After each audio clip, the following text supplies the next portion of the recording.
Halo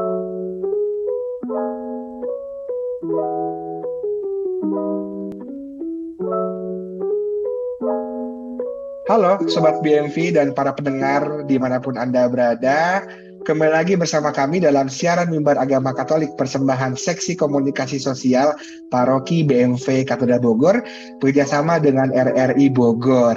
Bersama saya Jonsis, selama setengah jam ke depan kita akan ngobrol-ngobrol seputar gereja Katolik dan berbagai hal yang mewarnainya. Nah, Sobat BMV dan para pendengar sekalian, hari ini kita mau ngobrolin hal yang agak beda nih dari biasanya. Jadi kita akan ngobrolin tentang pangan, itu yang akan kita peringati ya Hari Pangan Sedunia pada 16 Oktober mendatang. Semoga saya tidak salah ya, ini saya riset nih dari Google, Mbah Google.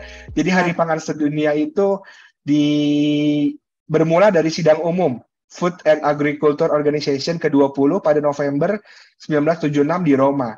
Jadi salah satu hasilnya adalah untuk mencetuskan atau menggagas Hari Pangan Sedunia. Nah, Gereja Katolik Indonesia itu juga punya perhatian khusus, teman-teman, sama Hari Pangan Sedunia. Jadi, waktu dulu, sekarang KWI, kita kenal dulu adalah MAWI ya, Konferensi Wali Gereja Indonesia, itu sejak 1982, itu mengambil bagian secara aktif untuk Hari Pangan Sedunia ini. Jadi keuskupan-keuskupan, kemudian paroki mengadakan kegiatan-kegiatan seputar Hari Pangan sebagai bentuk dukungan. Nah, ini juga adalah bentuk aktualisasi iman Kristiani dalam menghargai pangan yang sehat, kemudian memuliakan lingkungan hidup ya, pastinya ya, ekologi, sesuai dengan ajakan Paus Fransiskus, kemudian juga menghargai para petani yang menjadi penyedia ya bahan pangan. Nah, tentu bukan kapasitas saya untuk ngobrolin pangan. Jadi pada malam hari ini telah hadir bersama kita nih Ibu Yanti. Nah, beliau adalah salah satu dosen di Unika Atmajaya, Jakarta, khususnya Fakultas Teknobiologi, Program Studi Bioteknologi dan Teknologi Pangan. Selamat malam, Bu Yanti, sehat? Sehat, Pak. Selamat malam. Selamat malam. Bu Yanti, makasih banyak ya sudah mau mampir nih ke siaran RRI pada malam hari ini untuk bertemu dengan para pendengar sekalian melalui saluran suara. Baik, Bu Yanti, mungkin ini pertanyaannya basic ya, dasar, tapi saya pikir Sobat BMV dan para pendengar sekalian juga pasti penasaran nih terkait dengan pangan. Nah, kalau dari sisi Bu Yanti, gimana sih melihat kondisi pangan di Indonesia ya? Mungkin kualitas, mungkin juga ketersediaan, apalagi di tengah situasi pandemi, kemudian juga mau tahun politik, juga ada ancaman resesi, saya nggak tahu apakah itu berpengaruh atau tidak, tapi rasanya perlu nih Bu Yanti share ke teman-teman kira-kira seperti apa kondisinya nih. Silakan Bu. Terima kasih. Selamat malam kepada teman-teman semua. Terima kasih untuk undangannya. Jadi memang tanggal 16 Oktober ini kita akan memperingati Hari Pangan Sedunia. Terkait dengan pertanyaan Bapak, bagaimana kondisi pangan di Indonesia saat ini, menurut saya sih negara kita sudah sangat baik ya, karena informasi terakhir dari Kementerian Pertanian, kita tuh sudah berhasil melakukan swasembada untuk pangan pokok ya, terutama seperti beras dan jagung. Jadi menurut saya saat ini sebenarnya Indonesia juga dalam kondisi yang baik gitu ya, termasuk untuk kecukupan pangannya. Swasembada artinya kita secara mandiri bisa mencukupi kebutuhan pangan kita gitu ya, mengingat Indonesia sendiri populasinya sangat banyak gitu ya dibandingkan negara-negara lainnya atau misalnya di lingkup ASEAN misalnya gitu. Nah, bagaimana dengan tadi ketersediaan dan kualitas? Untuk ketersediaan tadi saya sudah sebutkan bahwa kalau seandainya sudah direkognisi sebagai swasembada beras dan jagung gitu, maka kita perlu percaya pada pemerintah gitu ya. Walaupun kita juga harus meninjau ke lapangan. Swasembada itu artinya apa? Tersedia tapi mahal, tapi tersedia tapi mampu dijangkau gitu semua lapisan masyarakat gitu ya. Nah, bagaimana dengan kualitas? Untuk kualitas sebenarnya di Indonesia juga sudah sangat banyak ya produk-produk pangan, termasuk yang produk beras ini yang sudah berkualitas. Kalau kita lihat di pasaran, kita bisa memilih beras mulai dari kualitas yang rendah hingga yang premium. apalagi zaman sehat saat ini gitu ya. Kita bisa lihat bahwa sudah banyak orang yang beralih pada produk-produk pangan yang lebih sehat, termasuk pada beras. Sekarang lebih banyak yang menyukai misalnya beras organik dibandingkan beras biasa gitu ya, walaupun perbedaan harganya cukup lumayan gitu. Jadi untuk kualitasnya saya pikir kembali lagi pada pilihan kita gitu ya. Apakah kita makan itu hanya untuk mengenyangkan saja gitu, atau kita juga pingin makan tapi tetap sehat gitu Pak. Jadi ada bedanya makan untuk kenyang atau makan untuk sehat. Jadi saya pikir itu yang membedakan apakah suatu produk pangan itu mau diklaim berkualitas atau tidak. Baik Bu, tadi menarik sekali ya Bu ya, makan untuk kenyang atau makan untuk sehat gitu Bu ya. Memang kita sadari ya bagaimana era pandemi COVID-19 itu membuat masyarakat sedikit banyak sangat-sangat peduli dengan kesehatan ya. Jadi tadi kan Ibu sampaikan bahwa kesehatan itu, pangan itu berpengaruh sekali pada asupan ya untuk kesehatan. Nah, kalau dari sudut pandang Bu Yanti ya, sebagai mungkin ya akademisi ya, bagaimana sih Bu Yanti melihat masyarakat hari ini? Apakah sudah cukup baik gitu, peduli dengan kualitas pangan yang baik untuk dikonsumsi, atau mungkin secara umum masih makan untuk kenyang aja Bu? Gimana Bu? Bisa dipaparkan nggak Bu? Oke, terima kasih Pak. Kebetulan saya sangat suka berselancar di medsos ya Pak. Melihat TikTok atau IG Reel misalnya ya, atau FB gitu. Nah, kalau saya lihat sih kesadaran masyarakat udah lumayan, sudah cukup baik ya tarafnya ya. Artinya apa? Karena sekarang informasi itu cukup terbuka. Kita bisa akses informasi dari mana-mana gitu ya.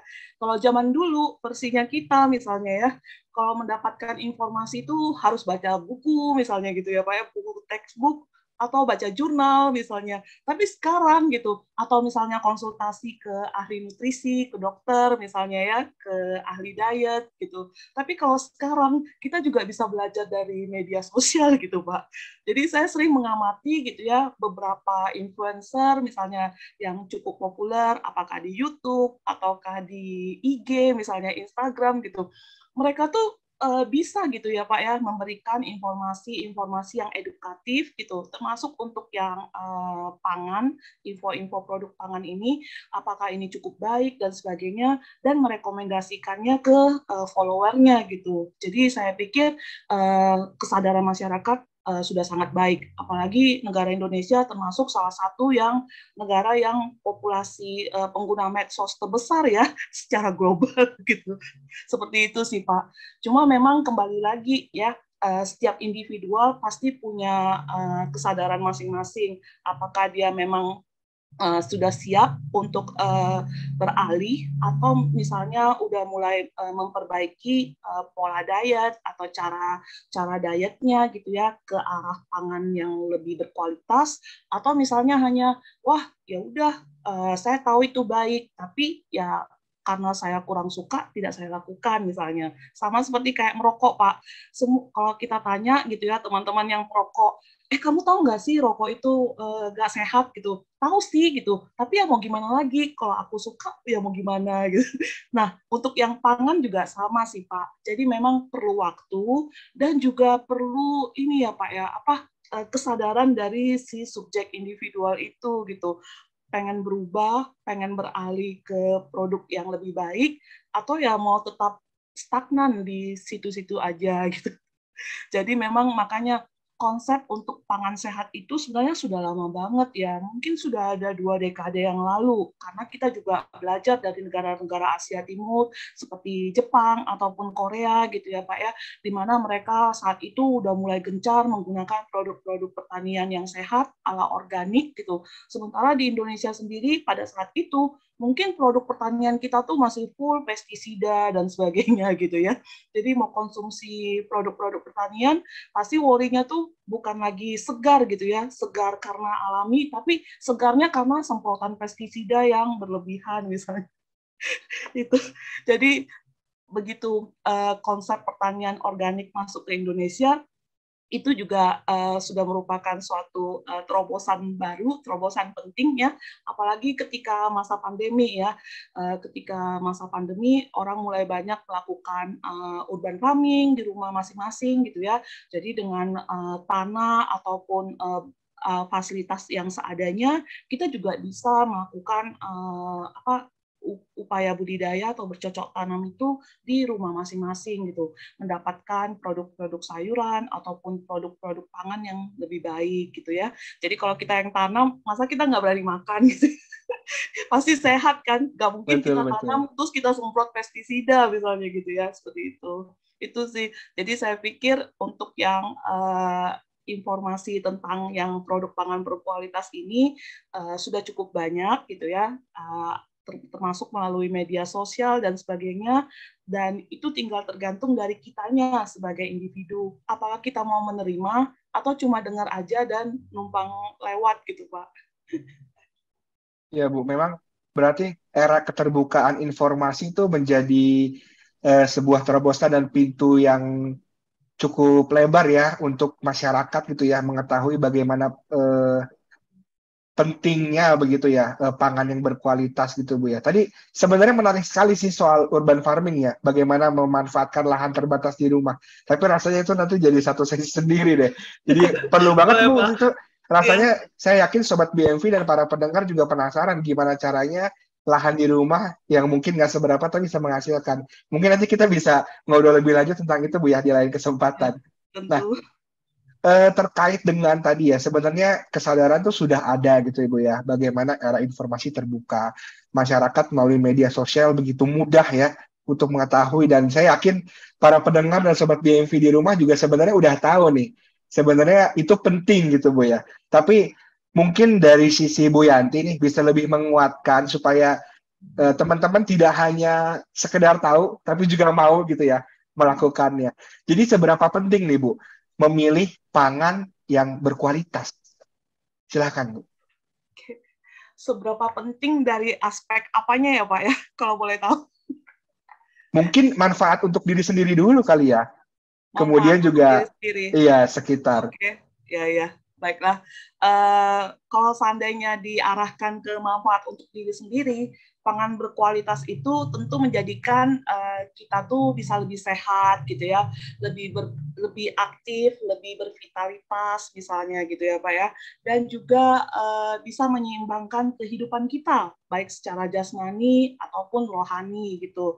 Kenapa gitu? Biasanya kalau kita mengkonsumsi produk pangan yang sehat, itu biasanya otomatis kan akan bisa menyeimbangkan apakah IQ, EQ, ataupun SQ gitu ya, untuk diri kita sendiri gitu. Jadi kalau masa sekarang ini, apalagi di tengah pandemi COVID ya Pak ya, makan itu bukan lagi hanya untuk sehat dan untuk kenyang gitu Pak, tapi ada lagi tambahannya gitu ya, makan Apa untuk tuh Bu? kesehatan jiwa. Oh, itu sampai Jadi berpengaruh ke jiwa juga Bu ya? Ke mental ya, ya Bu ya? Wow. ke psikis gitu ya. Kebetulan kita tuh di Atma, di Biotek Atma, kita punya mata kuliah seperti pangan fungsional dan nutrasetikal gitu ya. Di mana tuh salah satu topiknya kita juga mengajarkan berbagai produk-produk pangan fungsional yang baik untuk mood misalnya ya, baik untuk misalnya keseimbangan emosi dan sebagainya. Contoh paling gampang deh, kalau misalnya kita cemas karena banyak deadline kerjaan dan sebagainya gitu ya, pasti suka disarankan kan, misalnya minum teh chamomile aja gitu supaya kita itu misalnya bisa lebih tenang gitu, atau misalnya kalau mood lagi tidak oke karena lagi berantem misalnya gitu ya, atau habis diomelin misalnya, maka kita bisa disarankan kayak kamu makan coklat aja supaya lebih happy gitu. Jadi untuk mood booster gitu. Jadi macam-macam Pak gitu. Jadi itu ternyata ilmunya ada. Cuma memang tentu saja karena kita juga bukan kompeten di bidang psikologi gitu ya. Sampai saat ini untuk penelitian seperti itu kami belum lakukan gitu. Jadi, tapi itu juga membuka peluang gitu ya. Bagaimana misalnya korelasi dari diet pangan yang sehat itu dengan kondisi mental ataupun emosi subjek individu gitu. Seperti itu sih gitu. Jadi kalau seandainya dikaitkan dengan misalnya diri sendiri gitu ya, kenapa sih kamu perlu mengkonsumsi produk pangan yang berkualitas gitu? Karena kita juga perlu menabung kesehatan kita sendiri dari semudah mungkin gitu ya Pak ya. Misalnya banyak sekali kan, misalnya kita mendengar sekarang kejadian-kejadian yang tiba-tiba mati mendadak, terus disebutkan misalnya karena serangan jantung dan sebagainya. Padahal kita tahu bahwa seseorang itu dia rajin loh berolahraga, dia rajin yoga dan sebagainya. Kenapa bisa seperti itu ya gitu? Kita juga nggak tahu kan apa mungkin karena kebiasaan dari muda dan sebagainya gitu. Jadi bagi saya pribadi, kalau seandainya kita bisa melakukan pola diet untuk produk pangan yang berkualitas sedini mungkin gitu, itu artinya nilai plus bagi diri kita itu adalah bahwa kita sudah mulai menabung kesehatan kita sedari dini mungkin gitu Pak. Iya, iya Bu. Memang ternyata luar biasa sekali ya. Tadi ya memang kesehatan itu juga tabungan ya Bu ya untuk masa yang akan datang. Bagaimana kesehatan bukan hanya soal olahraga Bu ya, tapi juga soal apa yang dimasukkan ke mulut ya Bu ya. Iya benar. Soal pangan-pangan. Ya, Tapi nih buat teman-teman muda nih, generasi galau, tadi ada tips-tips pangan ternyata untuk jagain mood loh. Yang suka berantem dan segala macamnya. Walaupun memang tadi perlu penelitian lebih lanjut, kata Bu Yanti. Tapi rasanya tidak ragu untuk dicoba tuh. Kalau lagi moodnya kurang bagus, makan coklat dan lain sebagainya. Ternyata sepenting itu pangan sampai bisa berpengaruh ke mental ya, ke psikis gitu ya, luar biasa memang. Dan rasanya itu juga menarik juga tuh, wah satu materi lagi nanti kita harus ngobrol. Mungkin nanti Ibu bisa ajak teman-teman dosen yang kompeten dan juga bisa mahasiswa mungkin yang menarik juga tuh, ngobrol-ngobrol dengan teman-teman muda. Nah, terkait dengan pangan sehat nih Bu ya, kan saya pikir kita berharap melalui siaran pada malam hari ini, Sobat BMV dan para pendengar, setelah tahu ternyata sebegitu banyak manfaatnya, kemudian tentu mulai mencoba mengkonsumsi ya pangan sehat. Tapi sebelum konsumsi kan mereka juga harus memilih Ibu ya, pangan sehat seperti apa. Nah, dari sisi Bu Yanti, adakah tips-tips untuk masyarakat awam tentunya ya, yang mungkin minim pengetahuan untuk memilih pangan sehat bagi dirinya sendiri Bu atau bagi keluarganya Bu? Adakah tips tertentu Bu? Oke. Saya akan coba jawab ya Pak ya. Sebenarnya untuk tips memilih pangan sehat ini macam-macam sih Pak. Jadi tergantung produk pangannya apa gitu ya. Paling simpel deh kalau di kita, di ibu-ibu gitu ya. Pasti pertama beras gitu. Karena pasti kan tiap hari kalau nggak makan nasi berarti belum makan ya Pak ya. Ya, orang Indonesia gitu ya Bu ya. Gak makan nasi belum makan. Iya, kalau belum makan nasi belum makan gitu. Nah, untuk beras misalnya ya, jadi teman-teman bisa pilih tuh, misalnya untuk yang beras tadi, apakah mau yang beras biasa, beras organik gitu ya, atau beras sehat seperti beras merah gitu. Nah, untuk memilihnya tuh teman-teman bisa lihat gitu ya, bahwa satu hari itu konsumsi berasnya berapa banyak, apakah hanya makan siang, karena sekarang juga ada tren ya Pak ya, kalau malam setelah jam 6 nggak mau makan nasi lagi misalnya gitu. Iya, buat jaga. Ya, gitu. Nah, sementara kita semua tahu gitu bahwa beras itu kalorinya lumayan. Satu piring itu bisa 240-an kalori. Kalau misalnya sehari 3 kali makan nasi gitu ya, berarti dari beras aja kalorinya udah 750-an gitu ya. Nah, alternatif lainnya, ya alternatif lainnya misalnya sekarang banyak tuh, apakah beras coklat gitu ya, atau beras merah, atau beras hitam dan sebagainya, yang diklaim kalorinya lebih rendah, indeks glikemiknya lebih rendah gitu. Tapi sebenarnya untuk hitungan kalorinya tuh tidak berbeda secara signifikan. Sebagai contoh, misalnya kayak beras merah, sepiring itu kalorinya kurang lebih 210 bandingkan dengan beras putih yang kalorinya 240-an misalnya gitu ya. Jadi kalau kita lihat kayak angkanya tidak berbeda signifikan. Jadi teman-teman bisa pertimbangkan dari segi rasa beras merah tuh nggak enak sama sekali. Bapak gimana? Setuju nggak Pak? Saya juga. Kalau teman-teman saya dengar pasti saya dikitakin. Emang nggak enak sih beras merah, diapain juga nggak enak. Nah makanya kalau bagi saya sih tips dari saya, misalnya antara beras merah dan beras putih. Beras merah jelas lebih mahal, tapi gak enak gitu ya, walaupun diklaim lebih sehat gitu. Nah, kalau saran saya sih bisa aja tetap mengkonsumsi beras putih, tapi porsinya teman-teman kurangi misalnya ya, sehingga misalnya, oh satu hari itu misalnya harusnya satu piring gitu ya, mungkin bisa mulai dikurangi, apakah 3/4 atau setengahnya, tapi pelan-pelan gitu, seperti itu. Jadi kita tetap tidak mengurangi bahwa produk pangan itu harus bukan hanya sehat aja, tapi juga harus enak gitu ya Pak ya. Jadi kalau di jargon di teknologi pangan kita itu gitu ya, profesor saya tuh selalu menekankan gitu, kamu tuh percuma deh kalau bikin produk-produk yang sehat, klaimnya 1001 macam gitu ya, tapi tidak eatable, jadi tidak bisa dimakan, percuma gitu loh kan. Apa bedanya produk kamu tuh dengan obat yang di apotik-apotik misalnya gitu ya, obat yang diresepkan dokter gitu. Jadi makanya yang perlu kita tekankan juga ketika kita membuat suatu produk baru gitu ya, sebagai bagian dari diversifikasi pangan kah atau gimana gitu, kita harus pastikan bahwa produknya juga harus layak dimakan lah gitu ya. Jadi kayak untuk beras seperti itu. Nah, tips lainnya itu misalnya kita bisa lihat juga dari sumbernya gitu ya. Tentu sekarang itu kan kalau seperti masyarakat Indonesia, kita tuh sudah dilabel sebagai masyarakat hedon gitu ya.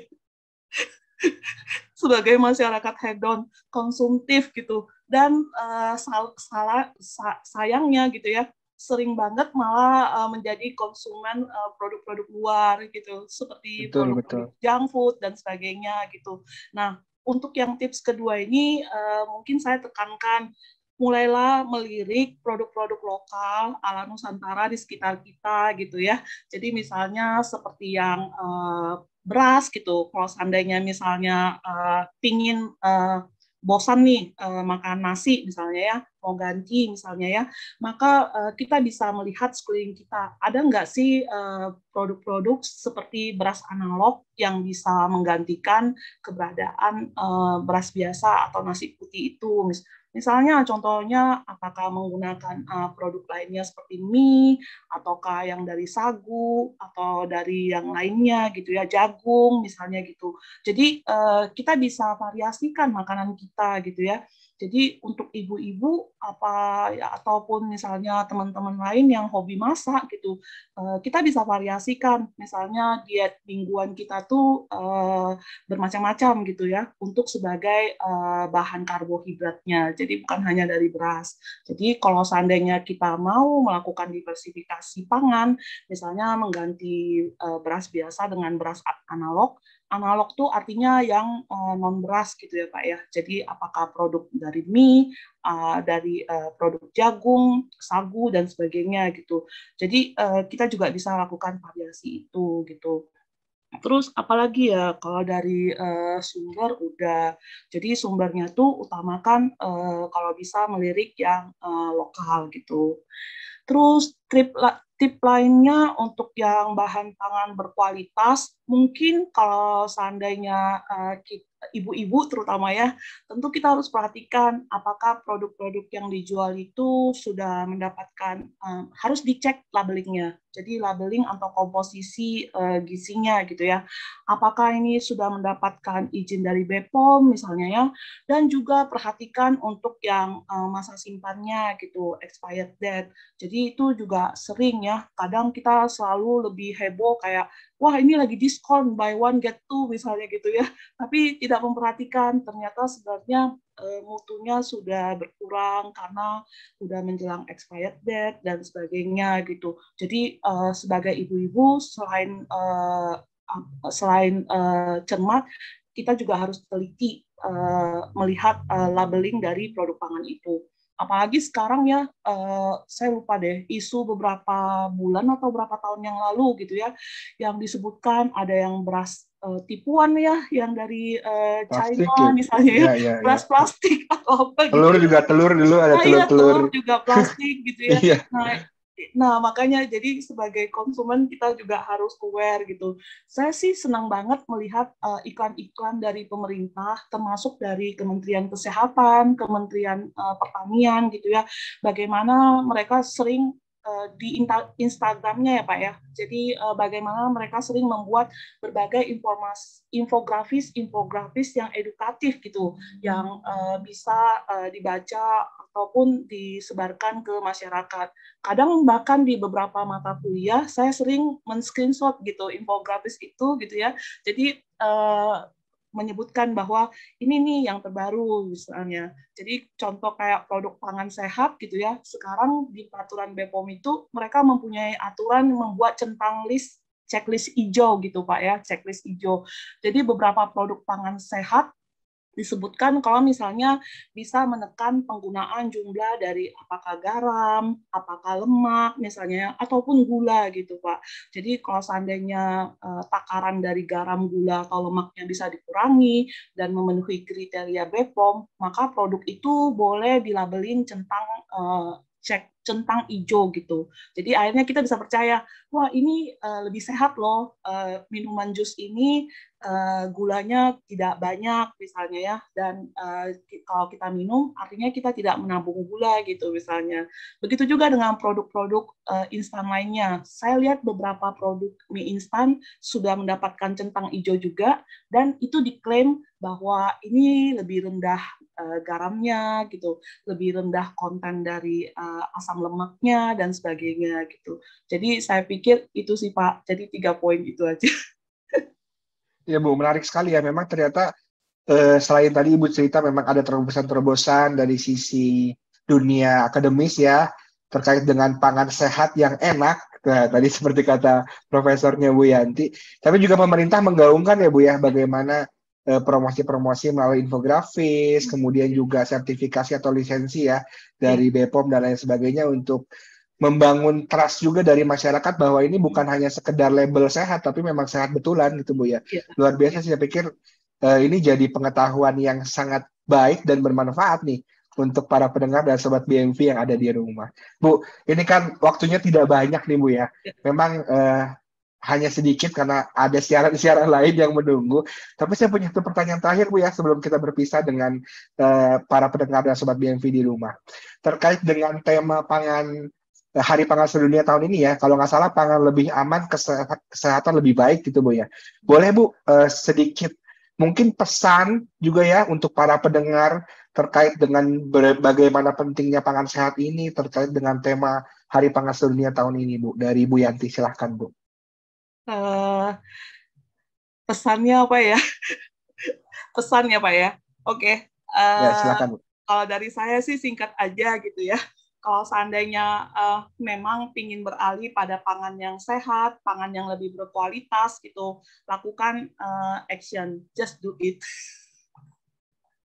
Baik Bu, pesan yang sangat singkat, padat, dan super jelas Bu. Makasih banyak. Nah, teman-teman tadi ya sudah dipesankan sama Bu Yanti.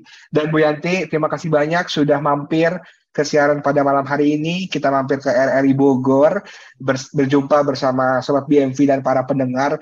Tapi akhirnya waktu juga harus memisahkan kita. Walaupun tadi ada beberapa hal yang harus kita dalami lagi, Bu. Jadi jangan kapok dan jangan bosan, Bu, untuk mampir ke siaran ini, mengedukasi teman-teman, khususnya umat di Paroki Katedral, tapi secara umum juga para pendengar RRI Bogor. Jadi terima kasih banyak, Bu ya. Selamat malam, sehat selalu, Bu. Ya, selamat malam, Pak. Baik. Sobat BMV dan para pendengar sekalian, tadi kita sudah mendengar bagaimana pentingnya untuk mengkonsumsi ya pangan sehat. Bagaimana tadi sebenarnya banyak sekali pihak yang mengusahakan pangan sehat dan enak. Jadi mungkin terobosan-terobosan ya dari teman-teman mahasiswa ataupun para akademisi di bidang teknologi pangan, kita tunggu banget dan itu sangat bermanfaat saya pikir untuk kita semua. Memang ternyata pada akhirnya makanan tuh punya banyak sekali fungsi, bukan hanya untuk kenyang saja, bahkan bukan hanya untuk sehat jasmani saja, tapi juga dari sisi mentalitas dan lain sebagainya. Jadi pengetahuannya tadi Bu Yanti sudah bilang tersedia di berbagai platform yang ada. Pemaparannya tadi juga sudah dijelaskan oleh Bu Yanti selama sekitar 20-30 menit ini. Saya pikir pilihannya balik lagi ke teman-teman. Mau makan untuk kenyang atau makan untuk sehat. Begitu, Sobat BMV dan para pendengar sekalian, demikian siaran Mimbar Agama Katolik pada malam hari ini. Kita jumpa lagi minggu depan pada saluran, kanal, dan waktu yang sama. Salam sehat, Tuhan memberkati.